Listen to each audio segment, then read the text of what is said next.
right, all right, let's get podding. All right. I don't even know where to start. Are we live, by the way? Are we Yeah, live? it's all recording. Yeah. Okay. All right. All right. I suppose we should start with the Spurs game. Ended 2-1 to Liverpool at the end. First and foremost, it has to be said, it's probably one of the worst refereeing performances of all time. The tackles on Isaac should have been, both of them should have been red. Kirkes got bodied, that should have been red. Imagine Klopp on the sidelines. I think he would have put Thomas Frank in a coma by the end of the game. All right, let's talk about the match. Fire away, both of you. Do you think Well, both? I'd just like to say that after that first half, I was in a coma anyway, Yeah. just watching the football. If you can call it football, it was one of the worst halves of football I've actually ever seen in my life. And And you've both seen a lot teams, of football. yeah, both teams, to be honest with you, I thought both teams were awful. I thought Liverpool improved after the break, but as you say, three of them tackles were absolutely disgraceful. And should have been three straight reds, not Yeah. a second yellow for Romero. That should have been a straight red. It should have been a red for the tackle on Isaac. And of course, the one that was just stupid on VVD. And yeah, I thought, you see, they ended up going anyway, but I thought, the ref should have been a lot stronger on the Isaac tackle. I know he mightn't have meant to do it, but he was up and it just looked awful. And yeah, I thought she was pretty poor. I didn't think much of the game, to be honest with you. Even second half, I thought Liverpool done all right. They played a bit better than what they had been doing and deserved to win. But they were a disgrace, Tottenham, to be honest with you. I was very disappointed with their attitude, with what they got away with. And it just wasn't good for football. Chris? Frank's turned them into a proper shithouse team, hasn't he? Proper shithouse team. Yeah. They've got no intention of playing football. They're just there to kick and hurt. I mean, I don't believe for a second that Simmons didn't intend to do what he did. Not for a second. He makes a deliberate motion to rake his studs down the back of Van Dijk's calf. There's no way that's an accident or out of character. He's that's what they've been sent out to do, is to hurt the opposition. That's the way Frank plays. Why I hate him as a manager. Yeah, he gets results, but it's awful to watch. It's horrible. But like I He gotta hasn't say, been getting many results recently, though, has he? no, well, he doesn't suit Spurs, does he? And the thing is, Simmons going off only equalised it, so we were 10 against 10 because we were already playing with McAllister on the pitch, and he's like having nobody in the first place. So We're going to get on to it later, yeah. mate. No, I've got to say though, I don't. You didn't mention the challenge on Kirkes as a red card. I did, Billy. the body, when he got bodied by Beto. No, I said didn't. Billy didn't. Yeah. But you don't think that was a No, red card? I don't remember it, to be honest with you. I'm not going He to comment on literally something I just didn't even see. I can't remember Bentancur the just challenge. smashed him off the pitch. Just smashed into him after the ball. He played the ball down the line, and Bentancur comes in about 5 seconds later, virtually, weren't it? It was like so far afterwards.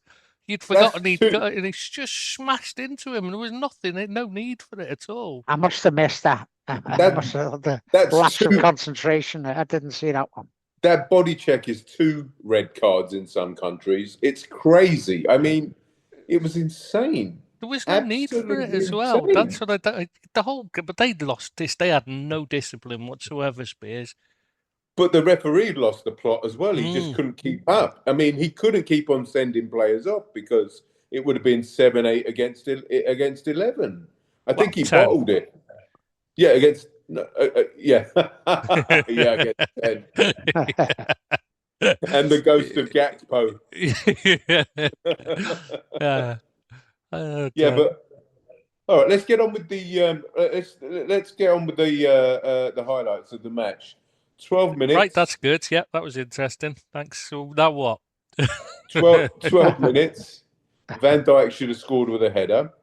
26 minutes. Moani should have scored with a header. Yeah, missed that. Yeah, that one is incredible miss. Yeah, I mean, I remember asking you on the group chat. This is the guy that missed the 1-on-1 in the World Cup final. I mean, he used to be good at Frankfurt. I don't know what happened to him. But Simmons on 29 minutes, the sending off. We talked about that, and I'm not being funny, guys. On 40 minutes, this is the one incident in the game that angered me the most. When Kudos played a beautiful crossfield pass to Porro on the right-hand side. Porro crossed it in. We had two defenders, players blocking the, and McAllister ducked. I have no idea. Of all the choices he could have made, ducking wasn't one of them. He did the most adverse thing you could do in that situation, and then Gravy missed it as well. And he pulls out the way of it again. Exactly the same. It was stupidity. I was apoplectic with rage. I didn't understand, and that just typifies McAllister for me at the moment. He's just so off it. It's in every aspect of the game. But is it at the minute? I thought he was the same last season. Everyone was saying how great he was, and I'm watching him thinking, but he's shit. He does. He just pops up every so often with a goal or one pass, and that's it. People rave about him. He wasn't. I just don't think he was ever any good. I think he got ridiculously overrated because he plays for Argentina. He's a World Cup winner. That's it. Yeah, but so's Romero, and he's shit. You know, he's a shit defender, and he played for Argentina and won a World Cup. Doesn't make you good. You being part of a team that won because they cheated. Let's be honest, it was the most fixed final in history. Oh, that was the Messi final, obviously. Yeah. So not funny. Anyone, they could have put anyone in that team. We could have played for them in that team, and we would have won the World Cup because they clearly fixed it so Messi would have a World Cup.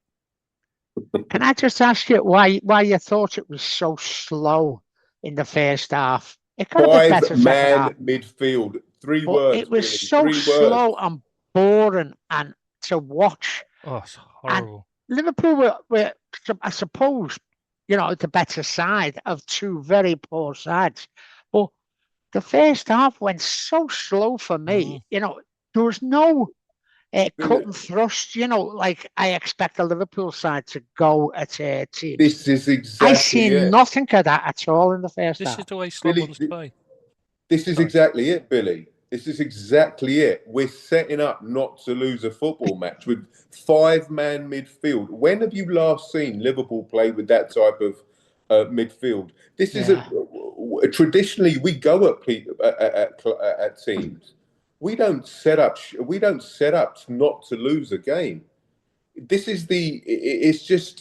an indictment of the situation at the moment, that we're so lacking in confidence. We're so fragile that he's setting up so we don't lose, so he keeps himself in a job. That's why. Can I ask you whether you think that's an indictment of the Premier League at the moment, and has been for quite a while, where even the better sides, the Arsenals, the Liverpools, they're not playing well. They're not. It's not very entertaining. The Premier League at the moment, for me, I think the football is actually poor. The standard of football is poor, and I don't know whether that's a lack of characters in the game, like you'd have years ago. There just doesn't seem to be anyone who lights the place up, who gets you off your seat. It all seems to be this. City started it, but they're probably the most entertaining at the moment, at them and Villa. They are. But it started with all this pass, and then pass a bit more, rather than, what I enjoyed, which was the Klopp era, which was from the thing, go at people, get down the line, man inside, put, cross, chances. And that's the football I enjoy. I'm not enjoying the Premiership at this time, I'll be honest with you. The pressure seems to have got to all the managers. There's no big personalities, there that are willing to take chances. The Arteta and that, they've got no bottle. They're only bothered about hanging on to their job for another. They won't take chances. You might be right there, Trish. And it's awful to watch. I agree with you. It's terrible. I'm I really think struggling. I think our situation is down to a lackadaisical, shoddy transfer business in the summer. Personally, I think we didn't replace Diaz. We should have done. I don't know why this change of tactics has happened, because we won the title last season. I don't subscribe to this pragmatic view that these managers are just trying to play football so they don't. They're just trying to get results so they don't lose the job. I think our woes are down to a bad transfer summer. But you got great players, didn't you? You signed great individuals. I don't know whether they're great team players, but they are great individuals. You know, I thought they're like the Waits. Everyone was after him. Everyone was after Ekatike, I'd say, and everyone was after Isaac. And they are three top signers. Yeah. Now, whether they fit the brief or the narrative of what Liverpool, how they want to play football, is another thing.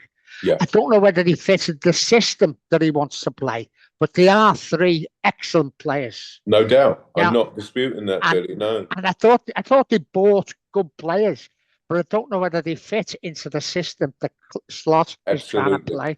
That's exactly my point. Is that recruitment that's the issue, or Slot that's the issue for not playing a system that suits the players he's got?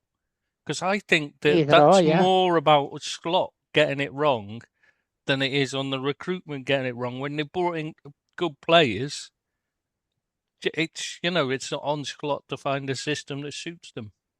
But what system can he play with those players? With the injuries as well, you've got to take in mind. But then again, he doesn't play Chiesa. He doesn't play Rio. He doesn't. Exactly. So we had the players. In essence, in theory, we had the players, but Slot is not playing them. Yeah, he wouldn't play Gomez until he was forced to. He won't play Chiesa no matter what. To me, the problem is Slot is too set in his way. He wants to play a certain way, and he's looked at it. Doesn't matter what players he's been handed. He's decided this is the way he's going to play, and he's not changing it to suit the players he's been given. When he should be looking at it and going, right, these players need to play this way, so that's the way I'm going to play, and I'm going to get the best out of the players, and worry about the system, worry about the tactics, the formation, and that to suit. The worry should be about how to get the players playing to their best. I mean, for starters, you've got Gravenberg, who was excellent last season as a defensive midfielder, just sitting in front of the defence. So what does he do this season? Just tells him to move forward more. I mean, what is the thinking behind that, and what is the sense behind that when we needed that protection in front of the back four? And you can see, especially as we've brought in two attacking fullbacks, so we needed the defensive solidity more from the midfield, if anything, rather than less. So why has he changed? It just do you think Slot's happy with the way the team's playing? Do you think that's he's following his brief, what he wants to decide to do, or do you think the players are letting him down? Because I don't know. I don't think any player wants to play that way. Slot's playing now. But is it down to the players once they cross the whitewash and get on that field to say, I'm going to play like this? Or is it down to we're doing exactly what the manager wants us to do? I think it's a case of they just want to conserve energy. It's a long season. They're taking injuries into account because apparently they lost some pep last season. They were kind of exhausted at the end of last season. They didn't have much pep in their steps. So I think it's that. But it's counterproductive because look what's happened, Billy. Now look at the goals we've let in. Ironically, last season we were playing a different brand of football, a more exhausting brand of football. We let less goals in, and look at us now. And got less injuries because they were exactly. The lack of fitness is appalling. I mean, you just watch them, and every single player is so slow, so sluggish, so unfit. Apart from Szoboszlai and Salah, when he was still, before he went away to AFCON, he was the only other one that looked fit. The rest, they look off the pace, and that's number one that should be fixed. I know you keep mentioning that on the site and in the pods.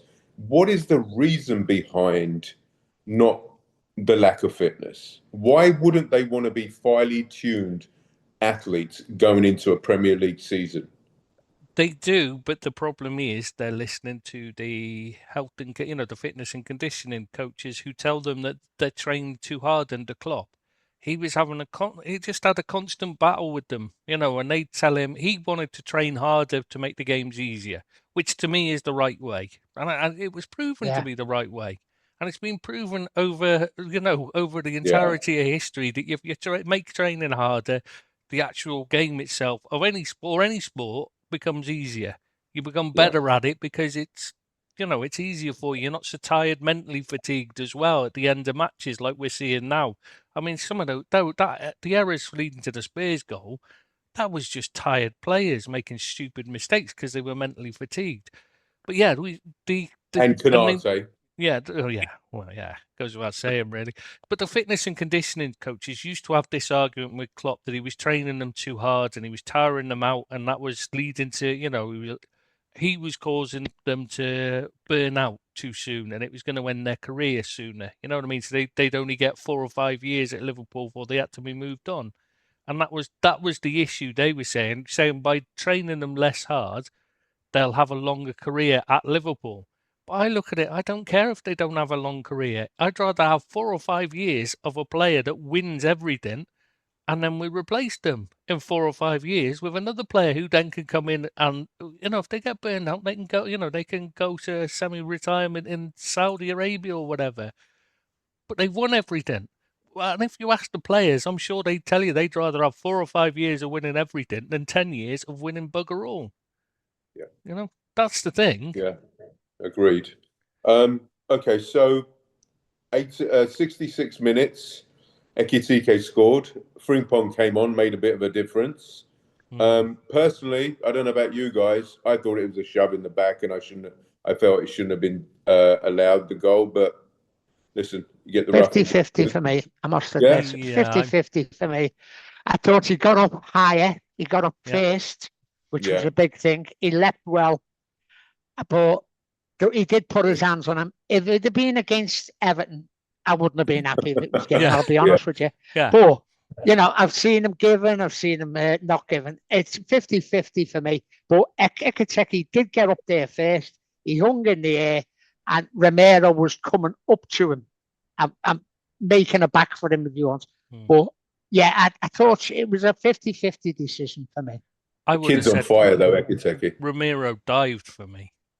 Rather than it was, you watch him. He jumps forward. He arches his back and throws himself forward. Ekiteke put 2 hands on his back. He puts 2 hands on his back. Yes, he puts 2 hands on his back. But what I'm saying is, he rather than trying to win the header, he just throws himself to the ground. And that for me is why I wouldn't give it I would have said, if he puts 2 hands and then he doesn't get it because there's 2 hands on his back, fair enough, I'd say, yeah, that should be ruled out. Not a problem. But when he puts 2 hands and he throws himself down like that to me just means you're cheating. I'm sorry, but you should never give. Doesn't matter who it is. When they dive, McAllister, whoever does it, when they dive, I don't think they should get the award of even if they deserve it, because they've dived and they're cheating. To me, that just should cancel out whatever the foul is anyway. I don't know. For me, that was a foul. Shouldn't have been a goal. That made up for the Diaz. That made up for the Diaz goal a couple of years ago. We were like, swings and roundabouts. Yeah, mate. Exactly. Yeah. All right. So 80. All right. I suppose here we go. The 85 minutes. The Isaac goal. It was a super little ball from Wirtz, who's got his first assist, and Isaac tucks it away, and then unfortunately we all know what happened after this. He's got a leg break, and he's gone for a while, unfortunately. But again, that Van der Ven, at the time I didn't think so, but looking back on it, that's another red card. I mean, he come from such a distance for me. Disgusting. That was the thing. He started his tackle yards away. He lunged. He lunged 3 yards out to get him. You know what I mean? He might have been after the ball, but he never got the ball, so it's a sending off for me. For me, Yeah, it was I just agree. a red card. I'm one of Chris? those where I think it's just like, if he'd sent it off, I wouldn't have argued. But if he doesn't send him off, I'm not arguing either. I just think it's one of those where it's a judgment call, personal opinion thing. That one, I think it's one of But those why where is it? it's not so clear in the rules for me, the laws of the game, whether that's a red card or not. So why isn't VAR looking at that at the very least? I have no idea what VAR was doing in that game. I've got to be honest. If Billy, true. Well, enough said. Yeah, because if Billy, you're saying that's a red. I'm saying that's a red. You're saying, Yeah. Chris, that's 50-50. Why aren't VAR looking at it at the very least? I have no idea what VAR does anymore. They don't seem to have a clue themselves. So Exactly. Yeah. Do you want to talk about the Isaac injury now? It's probably a good time more than anything. yeah, my biggest worry with it is the bit they're not telling us about, not the bit they told us about the fracture, because that's obviously fine, not a problem, because they wouldn't have made, the way they've summed it up as not a problem. It's the other bit, the operation he had. They've not actually said what it's for. I mean, obviously we can all speculate in that it could be ligaments or whatever, but I mean, that could be something really serious or just something that was so minor they just didn't think it was worth mentioning. Which is it? He's saying 2 months, but it could be, it could be like a full season out for all we know. But like I said to you the other day, mate, at least this time he gets a full pre-season. So that's something. That's if it's not a bad thing. This is what I'm saying. Because we don't know what it is. And the way he's saying, oh, it's only 2 months out, doesn't necessarily mean it's only 2 months out. It might just be to keep prices down if we go for a striker in the summer. In January, January window. Great segue, mate. Let's talk about transfers in January. What are we going to do? You don't want to carry on to finish off the match then? We haven't Okay, done the yeah, we'll off finish and up. Okay, yeah, that's no worries. Yeah, okay, so 84 minutes, Richarlison scores, and then all bedlam sets off after that. Do you think he should have been sent off? Because I've seen that Keith Hackett's there, and I can see what he's saying, because he does grab him by the neck and tries to slam his head into the ground. Well, He pushed his head down. He pushed his head down, to be honest with you. Richarlison. He's climbing over him with the ball to get thingy. You could say he didn't want to catch his head, so he pushed his head down to get so she could step over him. I don't think it was. He definitely I don't think it was a slam dunk like you're making it out to me. He tried to. He went like you could see his face. He's like that. He's grimacing, with the the sure anger. He's definitely lost the plot at that point. And then he realizes you should see him, his whole face change when he suddenly thinks, "Shit, what have I done?" And he's like, oh, like that, and he waves, because he knew he'd done. But you can see that was his reaction. Told you that he knew he'd done. Shit, what did they do there? There was no need.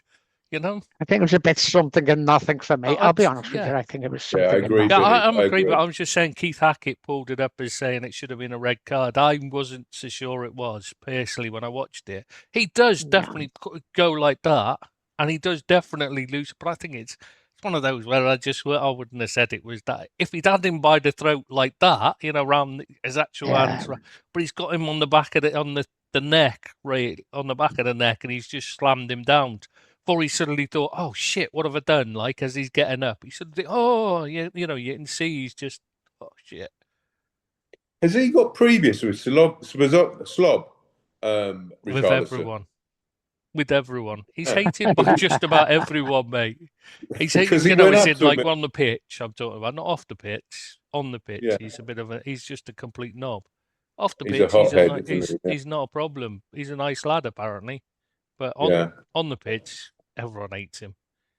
So. Yeah, he's got that temperament, that fiery temperament, the Brazilian one. Yeah, the Latin temperament. Yeah, I quite like it, to be honest with you. I don't mind it. I wish some of our players had it. Yeah, I don't mind the fieriness if it was put in the right. But he tends to just lose the plot and make do stupid things rather than use it to fire himself up and play better. And that's what bothers me. He fires the crowd up. That's what he does. He always done it at Everton as well. That's Didn't what do he it. He's does. not doing That's it a for like shame. players. I They like hate it. him. Have you noticed? You not noticed unless he was scoring, except for when he went on a brief run of scoring. They've not taken to him at all there. No, they haven't. No. No. Well, the next minute he should have scored. He had a Mm. one-on-one with Allison, and it was so fast after the kickoff Yeah. that the TV cameras couldn't even capture the build-up. Yeah, All you hear is Richarlison and one-on-one. Yeah, they just cut to it, didn't they? And then you have to wait for the replay. It's like He should have hit that first time because he had 3 players behind him. Yeah, he should have hit it. Yeah, plenty Should of have time hit to it. just hit it, and then yeah. I think that was thank God he did do that. But why did Liverpool panic when they were down Because to we're 9 men? shit, Billy. I know confidence that, is still but not there. that's not a Liverpool side who panic when you're down to, when you're against 9 men. Yeah, It's tighten everything up. You're against 9 men as well. Oh, Billy, we've got 0 confidence. We could be playing 4 men and we'd be like that. It's just endemic of the situation at the moment. It's just like you play with it, irrespective of how many players we've got and the opposition have got, we're still fucking shit. It's just we lack confidence. There's no vision. There's no tactics. There's no blueprint. There's no. So I don't know who it said on somebody, one of the posters on the site said, and he's so right. We need somebody like a Souness or a McMahon in that midfield. We've got no bite. We've got nobody to like wake us up from a coma. I'm sorry, Van Dijk isn't a very good captain. No, Henderson wouldn't have stood for this. Henderson, oh my God, there's night and day between Hendo. Hendo now would be a better captain at 54. Insane. I mean, sorry, Bill. That's why we played how we played, because we're not a very good football team. And all these people that try and say, I mean, I'm talking on social media and the Liverpool Rumours site that it's okay. We've not lost in 6 or whatever it is. I'd rather go out on our sword, than putting a performance in like that against 9 men. All the other performances we put in against Forest, Sunderland, PSV, ridiculous. It's embarrassing. It's not even embarrassing anymore. It's disturbing. I'm worried. Yeah. Yeah, because the performances aren't improving. That's the biggest worry for me. Yeah. We're not playing any better. Even though the results are coming, we're not playing any better. Yeah, but as you say, one thing I wasn't happy about at the end there was Florian Wirtz going down with what looked like cramp. Don't get me wrong, he works, he does work, but he works hard. Your players shouldn't be going down with cramp within 80. He's not the only one. 85 minutes. But that's poor conditioning, isn't it? Isn't that poor conditioning? But that's what I've been saying all along. You can see the players aren't fit enough to manage 90 minutes. As soon as they have to play with a bit of intensity, they're absolutely done in. It's ridiculous. They need to change Slot shouldn't have been listening to these fitness and conditioning coaches, and they should have learned something from watching what Klopp done over the years. Because they had this argument with him all along, and Klopp was proven to be right because the team was better under him. So why don't they, why are they not changing back to something more akin to what Klopp had? Even if you just slowly, gradually build it back up again, or somewhere in between. Even they've got to be fitter than they are. He can't do it now because of the threadbare squad. So, going to talk. Speaking on your point, I remember saying that watching an interview with Alex Chamberlain, and he said Klopp used to kill us in training. And we'd all moan and grumble, but then when we played a match, getting through 90 minutes wasn't a problem. We was pressing at 90 minutes, 92 minutes, 94 minutes, and we understood why he was killing us in training. So it speaks to your point. Should we talk about transfers, lads, in January? Yeah. What do you think the latest is on Semenyo? people are saying that. I know there's another 3 teams with Chelsea in for him. He's got his options open now, but apparently he wanted to come to Liverpool all along. Do you think things have changed there? Chris? I just know he'd said, he'd agreed to join originally, but like, that was before lots of other clubs agreed to pay the fee and agreed to meet his wage demand. So now he's left, he's got a choice to make, and it's, it's up to him, isn't it? So no one can say what's he going to. The thing is, you look at the options. Chelsea, they don't play a style of football that's really going to get anything out of him. If you watch them, they don't look like a team that are ever going to challenge for the league. They always look like a team that's going to constantly be building the way they are, and the chances are Maresca won't be there in the summer anyway, because he's just he's changed agent to George Mendes, so he'll be gone, and that means he's looking for a move. Otherwise, he wouldn't be changing agent, would he? You don't change agent to Mendes unless you're looking for a big move and a big payday. So he's got so I just can't see the thinking behind him going to Chelsea. City, they don't really need him, and I don't see that he really fits the way they play again either. Do you? I mean, can you see him in the City side? I just don't see him fitting in. They've got Savinho and Doku as well, haven't they? Yeah. So yeah, they're trying to offload one of them, aren't they? They're trying to make space, but they wanted Spain. Spurs wanted Savinho once upon a time, didn't they? A few months ago. Yeah, and the other option, though, is United is the other main option that seems to be top of the tree, and he'll be playing wing back there. Do you really think that's what he wants to? I just don't see that he'd want to play there. Whereas at Liverpool, he's got the chance long term on the left, long term on the right. There's both of them are open. Both slots are open right now. For the long term. So he's got the chance to make himself indispensable. So I think it makes sense for him. Obviously, I'm looking at it from a Liverpool fan's point of view, so maybe I'm missing something in Man United, City, and Chelsea's viewpoint. But for me, it looks like his best option would be the long-term left or right side of Liverpool for me. Then there's a financial aspect as well, So we may not pay the most wages because of our outlay in the summer. So okay, so. But we're one of the richest clubs in the availability of money as well. We've got plenty of money to spend now. Especially under the new situation and new rules, we'll be up there with the big, with the escape the S. Right. Do we think there's other priorities? Don't get me wrong, Semenyo's a very good player. It'd be great to have. Do you think that the priorities should really be a centre half and a midfielder, a strong, a right back, tackling madman midfielder? Two problems with that. One, centre back, definitely right, and I assume we'll be signing one as well, because that was always the plan, is to sign. We were supposed to be signing 3 in the summer. We bought 1, so we still needed 2 more. They were still wanting 2 more, but they never got 2 more. They messed up on lost out on Hussein, Zabani, the 2 Bournemouth centre halves, and I can't remember. 8 Boudalao didn't go through, and there's a whole bunch of looks like Ordonez is possible now, and obviously we're still trying to get Guayi. Obviously that one fell through.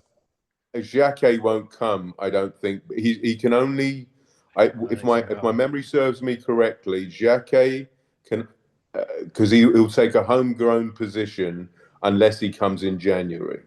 If he comes in January, he won't take a homegrown. He won't take a homegrown slot. So. But we want him to take a homegrown slot. Sorry, that's the only way he can take a homegrown slot if he comes in January, from what I've read. Yes. Yeah. So he's a very, very good player. I like him a lot. Don't know anything about him at all, I'm afraid. But he's a right back anyway, isn't he? No, he plays central. He's centre back. Right. Yeah. But there's also, I mean. In my opinion, I think we need 3 players. We need a right back, because Bradley's just made of crisps. Yeah. He's injured again. Both our right backs are always injured, or hybrid centre back right backs, Gomez and Bradley. We just can't trust them for another half a season. Because then you've got Szoboszlai playing at right back, and then hope maybe Calvin Ramsey. For me, guys, I think we need a right back, centre back, and an attacker, especially now that Isak has gone. I think Semenyo would be the perfect one because he grafts, he's got guile, he's got pace, he scores a goal or two, he's Premier League proven, and he can play right and left. For me, he'd be ideal for now. Diomede in the summer, somebody like that with a more skill set. But now, Semenyo, a centre back. Even if we get a Semenyo and a centre back who can fill in at right back, I'd be happy. And there's no point by the midfielder you were saying about Bill. There's no point buying one slot won't play him. It won't matter. It wouldn't matter if he had It wouldn't matter if he had N'Golo Kante at his peak. He wouldn't pick him because he only wants technical, tidy players with no bite whatsoever. He just wants. But don't you think that's what you're missing, Trish? Yes. I was saying it all last season as well, Bill. It drives me mad watching us without that fight in midfield. We need someone to win the ball back. A terrier. Every team does. You can't play without them. Do. Even if Terry is a good ball player as well, it doesn't matter. So long as they get, you do need somebody to fight and win the ball. You can't just rely on keeping the ball for 90 minutes. It's impossible.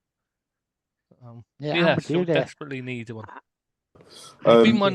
It goes. Please tell me it goes without saying we will make signings in January. Expect so. Yeah, we're intending to. I mean, the centre back is a huge priority. We haven't got one. We've got got Van Dijk and Konate, and neither of them are particularly playing well, are they? So, do you think we're coming to the end of Van Dijk's career? I know he's still good enough to do a job, obviously, but do you think he's on the wind down because of his age mainly and the amount of football he's played? Do you think he will need replacing within the next year or two? Yeah, but I thought that anyway. So I thought that last season we needed to. I said in the summer our two even if they sign new contracts, we still need to replace Van Dijk and Salah long term. You know what I mean? We still got to be looking for their replacements. This summer gone, I still thought we should have been signing them then. Name me. Sorry, Billy, go on, mate. No, I thought you had a bit of hard luck with the lad from Parma, the young centre back here who got injured. I think he was going to be the backup centre half, and I think he might be the future. I'm not sure. I haven't seen enough of the lad really, but he was looked upon as though he was going to be the future of the back four, and he's got a bad ACL, I think, and it's unfortunate that for him, but I think that's scuppered the plans a bit. And so there's been no one who's really threatened to replace either Konate or VVD at the moment.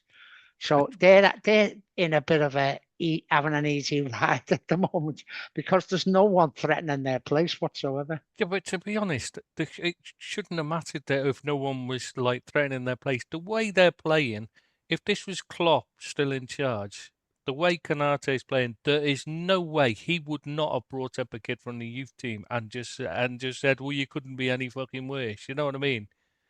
Give you a go, and at least we can, and I can, coach you I'll coach you through the games, and he'd have brought him up and brought him on, like he did with Trent. I mean, the only reason Trent was in there was because we were stuffed for right back, so we just brought in a midfielder like you're the best best player in the youth team. We'll put you in at right back. Have you got any kids in the youth team, Trish? Willity Lucky. Yeah. All right. Yeah. I've never heard of him, to be honest with you. Nor is anybody I'm just else, wondering, is there anyone who you think, he might step up, this kid? Not in the Slot. I don't think any of them will, because I don't think Slot knows how to. It just doesn't show any signs of being able to bring kids on for me. You remember when he made Kwanzaa into a Superman? The good kid had limited skill set, limited experience, And that game, do you remember that run-in when we got fourth because of Reece Williams and who was it? It was Reece Williams and Nat Kwanzaa, Phillips. wasn't it? Nat Phillips. Nat Phillips, sorry. This speaks to your point, how he builds up players with limited ability, but he makes them look indestructible, right? Feel indestructible. And that's what Tristan's trying to say. Like, he did that with Kwanzaa. I don't think, like you said, I agree with Tristan. Slot hasn't got that ability. It's not in his armory to make young players feel as if they're world beaters. He just doesn't have that. And for Do you me, think Rio's had much of a chance, or should have had more chances? And obviously Chiesa, but he's older, of course. But I mean, you know, for people to just walk into the side, especially the likes of Gakpo, who no one seemed to be threatening his place. You know, who's not done great for me, not a great player, but there's no one been threatening his place for me. You know, why isn't he playing Trey, and why isn't he playing Chiesa in that position? You've got and that's his best position as well. Won't even play. Yeah, Chiesa's best position. So why isn't he giving him a chance there? And then you've got players like Nioni. I mean, he brought him on yesterday, but he's only brought him in this, because there was so many injuries. He's had not a lot of choice of it, who else, and he put him on up front. I mean, you wonder why he's caught offside. The one chance he gets, he hasn't got a clue what he's doing there. You've got to work with these kids. A 17-year-old Rio Inganova is not as bad as Cody Gakpo. I'm sorry. They're on the same level. I just don't think, I don't know, to your point, Billy, I can't understand why he hasn't played Rio more. Listen, the kid isn't special at the moment, but give him a chance. He can't do as bad as Gakpo. Just give him a run again. At least he makes things happen when he comes on. Maybe he can't do it for a full 90 minutes, but give him more than he's had. Yeah, you bring him on with half hour to go, or put him on from the start and take him off at half time, whatever. It doesn't matter. Just get him experience. All right. Well, listen, like you say, Billy, Slot's here to stay. We have to get back. We have to back him till the end of the season at least. Hopefully, he can add a couple of players in January. And you never know. Listen, I'm not trying to be dramatic or anything, but you never know. We could have a good run in the Champions League with some new players, and he might turn it around, and then I'll be his biggest fanboy again. So, but listen. I'm hoping for a top 4 finish. Listen, we might turn it around in January with a few players, and then I'll raise my hand up and say, look, I was wrong about the guy. Don't you think, looking at the table and the way the other teams are playing, that it's still all to play for? I don't think we're in a chance of winning the league, because I think City will just be too strong for everyone still. Even if Arsenal falter, I can't see City faltering as well. And the only reason City will falter is if Arsenal don't falter, if you see what I mean, and they stay ahead of them. And I think one of them might falter. So I think second place is still a potentially doable. I'm not giving up. That's what I was saying the other day. Yeah, it's not. I was saying that the other day. Don't rule Liverpool out. They're going to still be up there. I'm telling you, got the players. The standard is not great at the moment in the Premier League. I keep saying this, but it isn't. Honestly, the standard isn't that great, and you can win games without actually playing well, and that's what Liverpool have been getting away with lately. They've been winning games that they haven't been playing well at. No, Billy, we haven't been winning any games, mate. I don't know what TV you're watching. Yeah.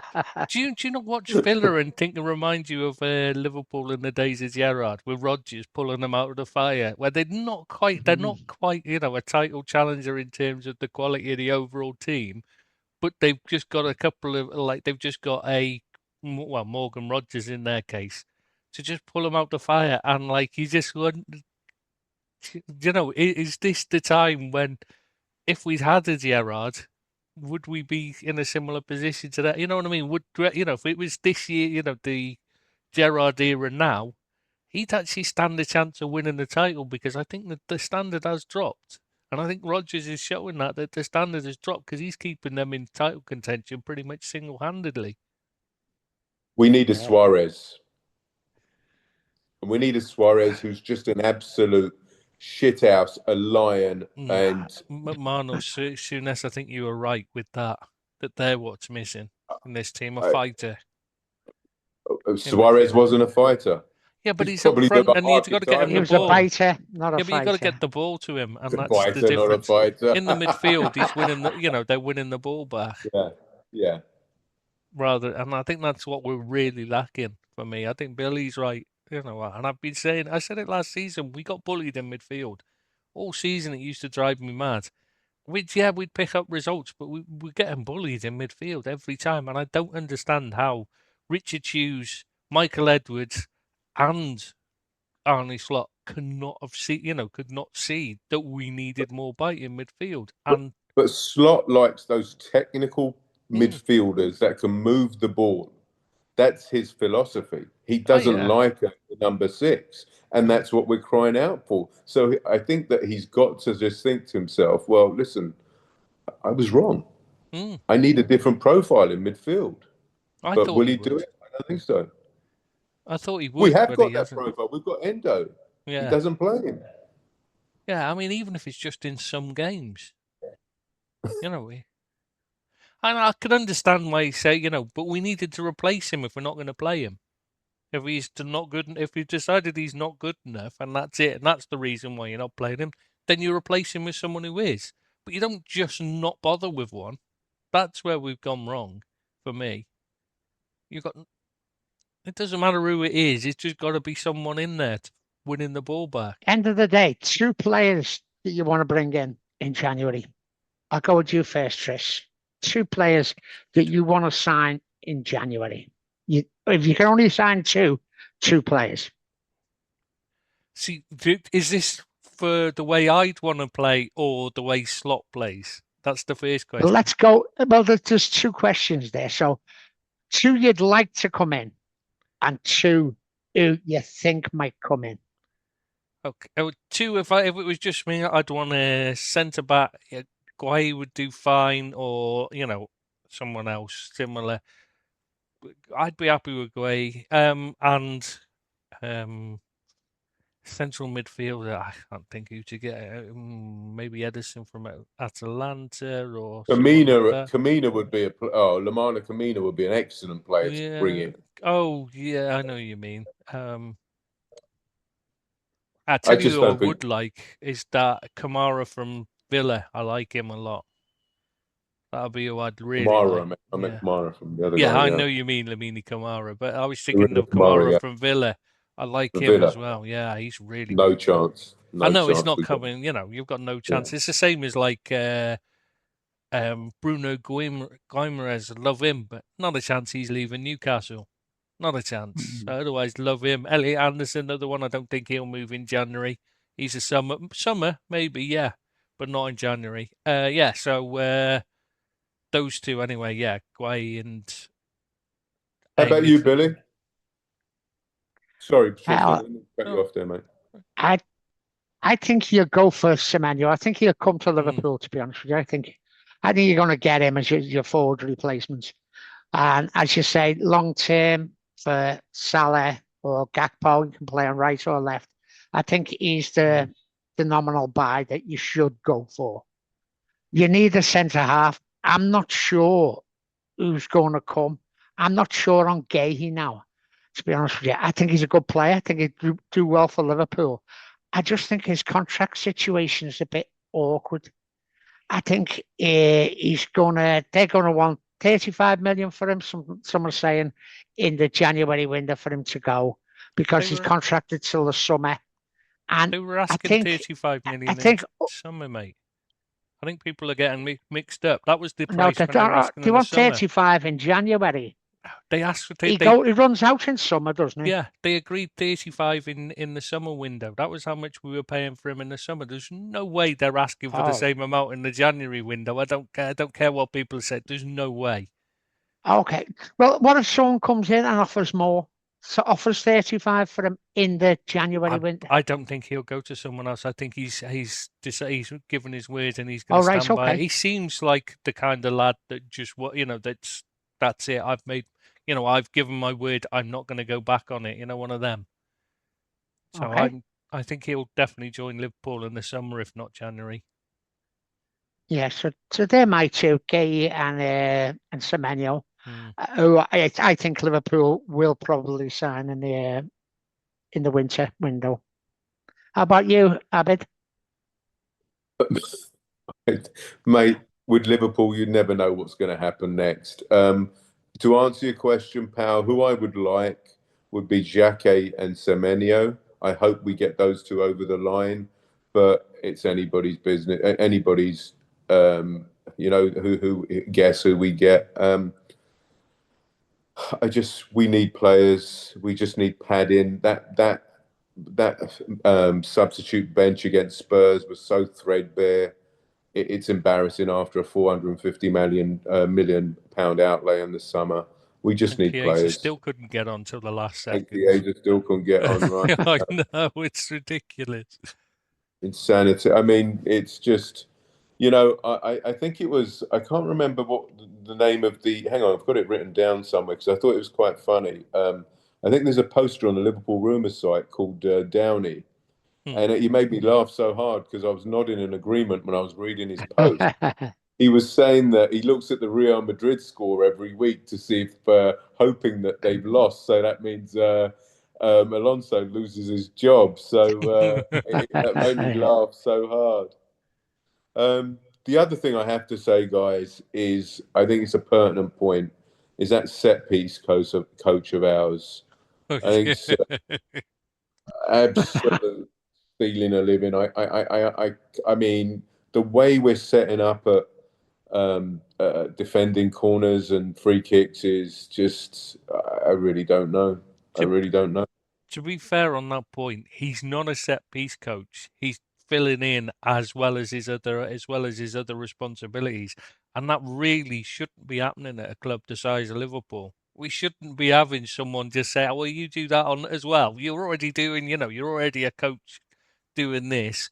Just do the set pieces as well. That should be a separate job.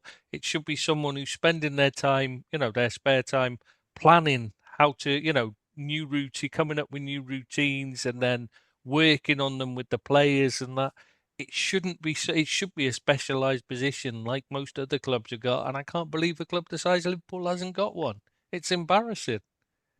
It's just ridiculous. I mean, and it's just. How have we It's ended a up in this shambles, position? man. At the moment, it just the whole situation. And I'm not trying to be over dramatic here or animated and controversial, but it just feels like an absolute shambles at the moment. It just seems like there's no direction, there's no blueprint, nothing from top to bottom. It You know? bothers. And Sorry, go on. no, mate, go on. I was going to say it bothers me most because Hughes and Edwards are supposed to be numbers men, stats men, and the stats show how important set pieces are to the game, especially at the moment. So how could they have not gone and found a set piece coach, a specialist in this position by now? I mean, it's not like it's only a couple of weeks. It's December now. We're nearly we've nearly finished December. Let alone we've had 3 months of the season to look at it and go, we desperately need one. Go and get one. Do you know what one of the biggest points of this for me about the standard I was talking about before of the game is that most goals now seem to be coming from long throws and corners. The open play, the pass and move game, the intricate passing, the slide through a ball through to your forward who runs onto it, or the ball over the top. Everything seems to be, he's got a long throw here, we've got a chance, or it's a corner and you put 9 men on the keeper, so he can't punch it. And that's the way football's gone for me. It's gone really boring, I think, honest to God. I think it is, it's a Wimbledon thing, yeah. But I mean, I was complaining about this in a couple of weeks ago. You can't just keep doing it. Obviously, every time I write match report, I have to try and find something new to pick at or to praise or whatever.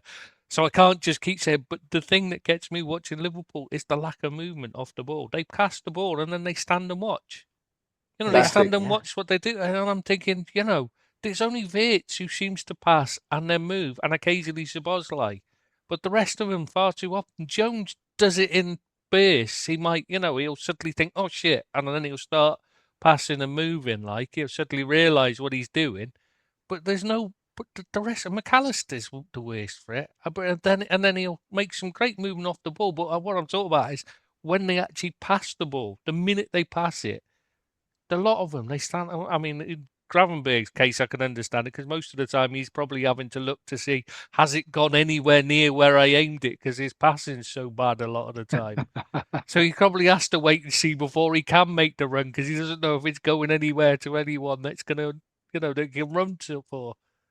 So, if I'm correct, what the way they try and make space is they try and get the team to press them, the opposing team to press them, so opening up space. But like Brighton they're not moving. Yeah, but they're not moving they're not making any movement to the space that they've created. It's just an absolute shambles. No, I don't think nobody knows what they're doing. I think maybe the tactics are too intricate for them. Maybe they just need to. Why can't they just go back to the Real Madrid tactics? Just show them that game every single week before we play, and there's your blueprint for success. I don't get it.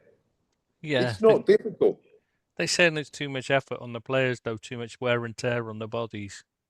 Keep up For the season. Yeah. I don't get it. I just don't get it. For me, it was a clear Villa and Real Madrid in a row, 2 wins against 2 of the best sides in Europe at the moment, and then we revert back to dross. It's ridiculous, and it makes no sense to me. I mean, yeah, we're getting results, but it's. Spurs are awful. Brighton are awful. We didn't play good. It's not like we're playing Man City and Arsenal and winning the games. We're playing. We got lucky at Sunderland. At Anfield. Super lucky. Yeah, exactly. That's what I mean. And we still only got a point. Yeah. So we should. That's not a dig at Sunderland this, but we should be winning a game like that at home. But they were good. Sunderland they were very, very good. But we should be better. Yeah, they set up nice. Yeah. With the reigning champions that spent £450 million in the summer to improve the squad, there is no way we shouldn't be better than a team. They gave us chances to play, and we didn't take it. We just didn't know how to. Our goals now are all coming from mistakes from the opposition. We're not making chances and scoring them ourselves. Okay, my New Year's resolution, lads, is I'm going to wipe the slate clean with Slot, right? I'm going to let him have his January transfer window. I'm not going to complain. I'm not. I can't say that. No. I need to save the. Oh, I am recording it. You are recording it. I need to keep this. Yeah. I'm even going to wipe the slate Freudian slip. The slate clean with Gakpo. January, January we start again. All right. Let's get these players in Jan and let's see what happens. Give him till the end of the season. No. I'm all for second chances. Listen, I'm a new man in 2026. So listen, onwards and upwards, because it can't get any more downwards. What is it, 60 this year? Yeah. But listen, we go again. Let's buy some players. Let's see what happens. We've got to get better, surely. If we keep winning, the confidence has got to come and the performances have got to improve. I don't know about that, but listen. Oh no, listen. It's not. If I keep saying it, though, it might come true. Listen, all right. Let's start, lads. Let's just wipe the slate clean for 2026. The LA podcasts are going to have a completely different tone. And hopefully in 2036, we'll still be talking about Slot managing Liverpool because we've been that successful under him. And Yeah, Gatland maybe will not. still be playing on the left. Yeah. His son will still be there, yeah. Yeah. All right, Right, then. He'll be okay, boys, captain. is that the Yeah. end? Yeah. I think so. Is that Thank the you, end Billy. of us? Thank And you. have a good Christmas and New Year, Oh, boys, yeah. and You guys, yeah. Yeah. we'll Yeah. continue Merry this Christmas, Happy New conversation Year. when Abid's had a good look at the side and full of confidence and verve, and the new Liverpool are coming out in 26. Santa's bringing us the Premier League title and the Champions League title for Christmas. The So only thing you're getting is a lump of coal. Oh, Right, All right, boys, I lads. shall see you after the holiday. Have a Thanks. good All one. right. Take thank care, you, lads. Okay, everybody that's thanks, watched boys. this. Take care. Bye-bye. Bye-bye. Ta-ra now. Bye bye.